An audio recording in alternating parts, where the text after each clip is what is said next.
La vicenda sembra nata per offrire titoli di facile effetto, guerra tra lavoratori, dipendenti contro e così via. Parliamo della lunga vertenza del gruppo Gottardo, magazzini di prodotti per la casa che arrivano ai consumatori attraverso il marchio Tigotà.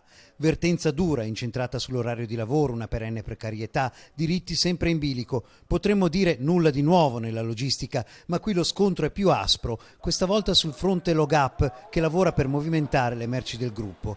Improvvisamente Filt CGIL e Fit CISL, ormai vicine a un'intesa, si sono trovate improvvisamente fuori gioco, scavalcate da un altro tavolo sindacale di base che ha firmato a sorpresa un accordo dai confederali ritenuto penalizzante. Anche se noi riteniamo, come da comunicazioni anche dal segretario generale la scorsa settimana, che l'attesamento dell'azienda, in particolar modo di Gottardo, di coinvolgere i lavoratori propri dipendenti contro altri lavoratori è stata una scelta pessima e sbagliata. In questo caso noi non mettiamo lavoratori contro lavoratori nel modo più assoluto, è che secondo me la scarsa lungimiranza, anzi forse la stupidità delle aziende, in questo caso ha fatto accordi sindacali per dividere i lavoratori.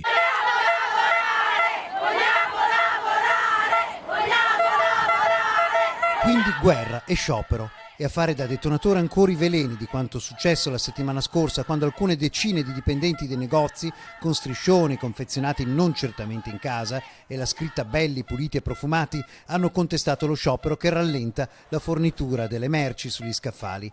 Mossa che ha rischiato anche lo scontro fisico tra lavoratori e che non è apparsa ai più esattamente un'iniziativa spontanea. Dal punto di vista del segretario del CGIL credo che quello sia stato un grossissimo errore. Molti lavoratori senza microfoni hanno confidato che è stato uno degli errori più grossi della loro vita. Io penso che quella cosa lì abbia insegnato a tutti e spero anche alle aziende che quel percorso di mettere uno contro l'altro è una scelta totalmente sbagliata.